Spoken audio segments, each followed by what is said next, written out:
I'm trying to find the right way of saying this, and I think that's part of the problem. Part of the problem with a lot of network marketers, notice how I'm getting right into today's topic, is the fact that they're often their success is often affected by what they feel or what they think others think of them in their product, services, and ideas.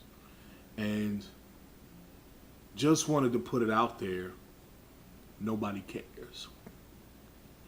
They don't care not because they don't love you or that you don't have good intentions. They simply don't care because you've not given them any value. You haven't positioned yourself as somebody that's credible who can make the claims of saying that they too can see the same type of success that you have or that you're trying to achieve. Oftentimes you'll see people make claims, and I did this. I'm not even gonna lie. Even now and again, I still get tempted and to try and just dazzle some of you guys out there.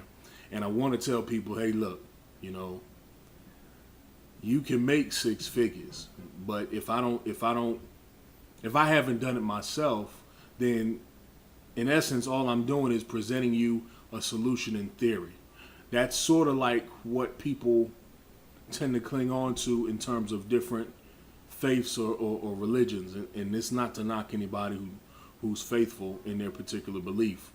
But what I am saying is, far too often, without studying and developing the skills and becoming the change that you want to see in the world. That's what Mahatma Gandhi says. Become the change that you want to see in the world. You know, entrepreneur and legend, you know, Mr. Jim Rohn also says it. He says you must become better in order to deserve better. You know, and any of the top leaders in your prospective primary companies, your network marketing companies say the exact same thing. They may say it in different ways. So today's topic I want to let you guys know is really just a matter of how you say certain things, especially when it comes to trying to sell people on your product, services, and ideas. So let me just start. And for you guys who've been watching my videos for a while, let me just ask you, which way is better? A? Hey, how's it going? My name is Philip Lyde, and you are? That's if we're face to face. You know, it's even a little bit harder because the email and technology is a little bit impersonal, unless people do videos like this. But typically, let's say if we're face to face and I met you on the street somewhere, or in a business casual setting. Hi, my name is Philip Lyde, and you are? Automatically, your response is going to be to give your name.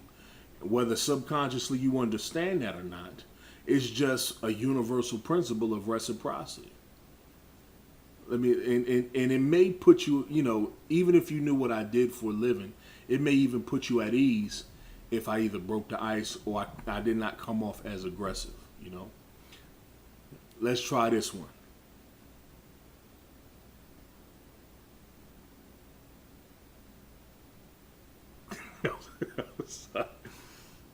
All right, let's try it again.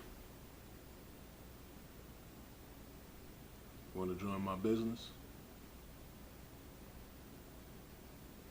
Yeah, you do. You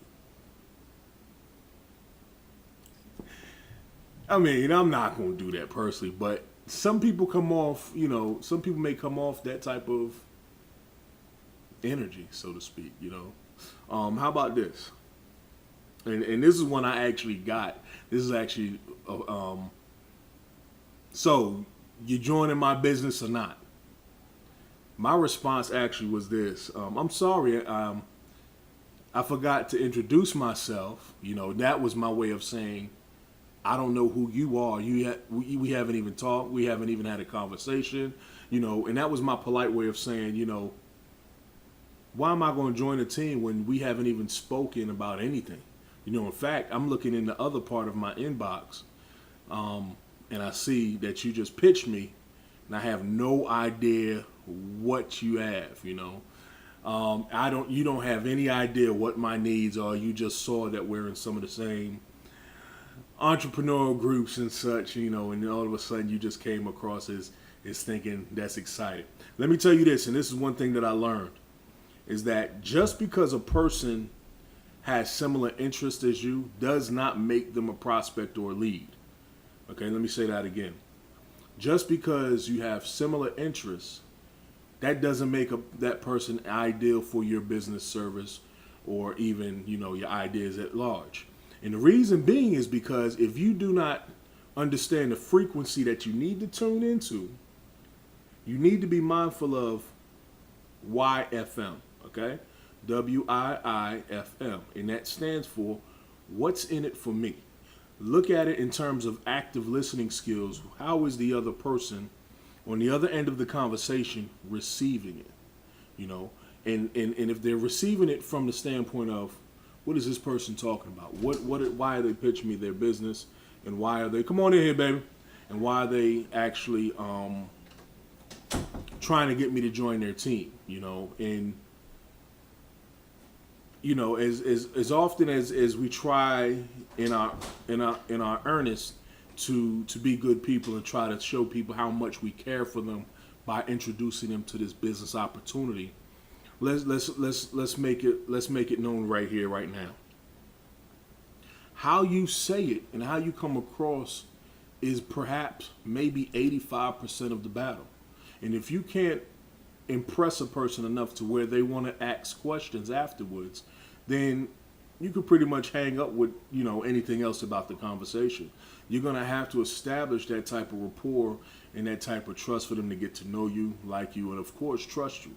I know we say these principles over and over again, and they still hold true, whether it's today, whether it's 2 years ago, whether it's last week. It's the same thing. I mean, we're in the relationship business, people, and the relationship industry as a whole, in terms of the law of attraction and network marketing and things of such, if you can't do that, especially on social media, where you're probably instant messaging people or you're probably shooting them an email, as impersonal as it is, you need to find a way to bring those components together, because you still have to make an impression on paper or in digital form to where that person still asks questions. And one of the things I've learned, one of the rules of thumb is you never come off in your first or second email as wanting to pitch your opportunity. Because people are a lot smarter than you give them credit for, okay? They're not going to make a decision a lot of times unless they're already familiar with who you are. And if they're not familiar, if this is the first time that we're meeting, then you'll understand that, hey, look, I really don't care about giving you my information, And the reason being is because it's not that I don't want to do business with you. I don't know if you're even qualified to do business.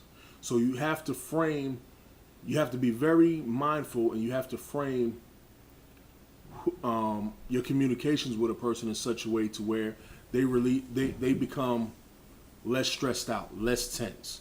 And once you're able to lower that anxiety down, then you can begin to ask those open-ended questions that reveal those cues. Meaning, hey, so what is it that you do for a living? And allow them to talk, and they'll talk, and you may hear something that may say, oh man, well, this person may need my services or products or whatever have you, because this person's been trying to lose weight for X amount of months, and they've been struggling. I mean, they've done juicing, they've gone to the gym, and they're struggling. So this particular product that I have can help them. Or they can't go to the gym as often as they like because they don't have enough time. Or I'm in a network marketing business, and you find out from me that I'm struggling to generate traffic or leads. So therefore, you show me how to share my story in such a way to where it becomes compelling to other people. Regardless of who you are, regardless of what your background is, that's irrelevant, because what we're trying to do is make a connection. And if I'm a firm believer of the fact that I can pretty much relate to anybody, one of my closest friends in the military, believe it or not, wanted to join the Aryan Nation prior to enlisting. And we connected only for the fact that, we were out in the field, and if you're going to go to war with somebody and you got a battle buddy, you might as well find out as much as you can about that person. So under the circumstances, you're forced to know who you're dealing with. And I think based off of your circumstances here, whether it's trying to reach your goals, your objectives for the month, whether you're struggling right now financially and you're looking for a way out of the rat race, then those circumstances should force you to get out of your comfort zone and create conversations with people and relationships with people, in order for them to ask more stories, in order for them to believe in what you believe in and see the value in what you present. I love what I do. I love educating. I love education as a whole. I love the academic portion. And I love network marketing for the fact that I can combine all of my talents and strengths.